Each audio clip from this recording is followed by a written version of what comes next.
Hi, everybody. Welcome back to Mating Matters. That's what I'm going to call these segments about relationships. I like alliteration, so Mating Matters. I'm Professor Peter Jonason, and we're going to talk a little more today about this idea of the primary things that people want to feel are being are sexiness and safety. And I'm going to draw out a figure for you, and I'll identify some of the kind of relationship types. But first, what I want to get into is a little bit about why these feelings matter. The sexy feeling has a physiological component to it, right? It is that oomph, right? So it's not about the person being the best looking person. It's about how they make you feel. And so a person who is potentially ugly to other people might make you feel very, very sexy. That is turned on. Yeah? And so many of you have had the experience where you and your girlfriend, your friend that is, right, your female friend, two female friends, have a completely different taste in men, right? So maybe you met your friend's boyfriend and you're like, how is this guy even appealing to her? Like you're just not even on the same wavelength there. Well, he's doing something for her. I don't mean doing something in any lascivious way. I mean like he's creating a feeling, and he's had some effect on her because we are animals, right?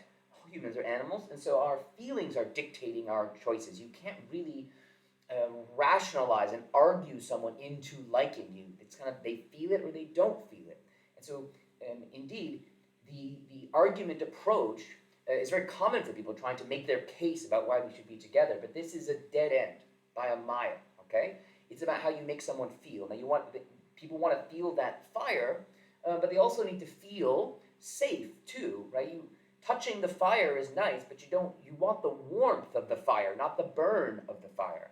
And the warmth of the fire is a different kind of sense, a different kind of feeling that people are seeking, in that it has to do with, look, the world is a dangerous place, and we want to feel that this person is not going to hurt us. We don't want to increase our mortality risks. Women in particular seek safety, and they often sacrifice sexiness for safety. This is especially the case in long-term relationships. Men are much more interested in the sexiness feeling, and they're much more interested in the short-term relationship sense. But both men and women want these feelings. They want to feel sexy, they want to feel safe, and if you engage in relationships that are characterized by more, let's say, sexual content, like friends with benefits or booty call relationships, these are ones where the maximum priority is placed upon feeling sexy. But you might start to move away from feeling sexiness if you want to move towards more serious relationships, committed relationships. As people get older as well, they start to learn that, yeah, I mean, feeling that sexiness is great and it's inspiring. Indeed, it could even be a function of kind of childhood trauma and reenacting that trauma and reenacting patterns of abusive relationships that you've had, and kind of the toxic kind of up and down waves that people find themselves in relationships. So older people will often sacrifice sexiness for safety, and this is one of the reasons that parents might have conflict when it comes to the kinds of people their children date. The parents are having a kind of safety-oriented mating strategy and mate preferences, and not just to protect their daughter and their son, but also because that's where they are in that part of their lives and in their brain. And so their brain is telling them, look, the primary things that matter are not whether someone has a six-pack or has tattoos down their arm. It's, does this person calm my nervous system? Indeed, lots of therapy you see on the internet by various Instagram therapists, if you will, talk a lot about regulating your immune system and then in your nervous system. Like, does someone calm you down, or do they make you feel anxious all the time?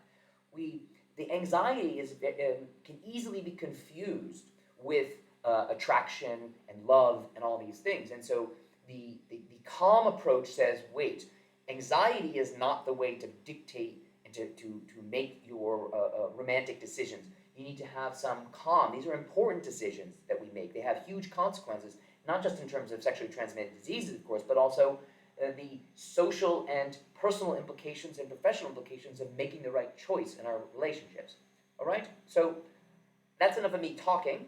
about this, we're gonna go upstairs now, and we're gonna talk about some more stuff. So the background will change, but you'll see in a minute. Okay? All right. So remember, two dimensions to the feelings people want to have for the relationships that they have. They want to feel safe and they want to feel sexy. And these feelings can be absent, right? Someone can be dangerous, for example, and someone can be unsexy or not make you feel sexy at all, or it can be neutral. Both can be neutral, or both can be present. They can make you feel that fire. They can make you feel safe. And now we can go about populating all of these 9 cells based on the configuration and how these two dimensions kind of pair up. So if you have someone who makes you feel safe and sexy, this is a person that you want to date or marry. If a person makes you feel not particularly sexy, this is a person who's in the friend zone, right? You feel safe around them, but they're not really getting you to feel that fire yet. Indeed, this is maybe where some people get stuck because they fail to actually generate that feeling of fire in other people. Someone who makes you feel still very safe, but no sexiness at all. Like they're just boring, kind of not. They don't do it for you, so to speak. Yeah, this is someone who is really your friend, just friends only. Right? Friend zone is not the same thing as friends only. Friend zone, there's some wiggle room here, right? Someone who makes you not particularly feel safe, they might even be a little bit dangerous, actually. Maybe they have tattoos or they have a motorcycle, but they really make you feel sexy. This is a one-night stand, of course. Now, this next zone, where a person makes you feel okay safe, not super safe, but like, you're not in danger, and you feel a fair degree of sexiness for them. And this is in a more complicated space, in relationships like booty call relationships, friends with benefits relationships, as well as what we call now situationships, which I think is really just friends with benefits, if I'm honest. And of course, one that I'm not really sure if it goes here, but let's just say it goes here, maybe polyamory as well. And we can still continue to fill up these cells. We move to the next one, where someone makes you feel not particularly unsafe, but not particularly safe, and you don't feel particularly sexually attracted to them. This is someone who would be your acquaintance. Next, someone who is low in safety, so they're dangerous, let's say, and they make you feel kind of neutral when it comes to the sexiness dimension. This is someone you would reject, right? Maybe you went on a date with this person, you're like, no, this isn't a match.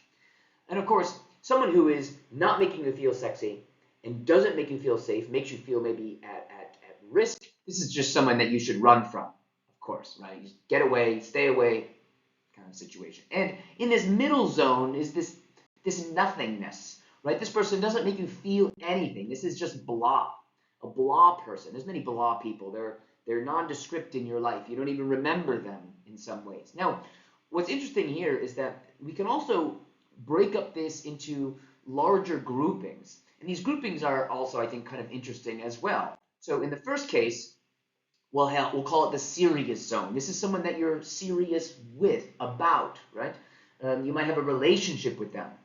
The next one would be what I'll call the fun zone, right? One night stands, booty calls. These aren't particularly relationships that are particularly characterized by commitment or seriousness. They kind of pass they pass through the night. They pass through our lives.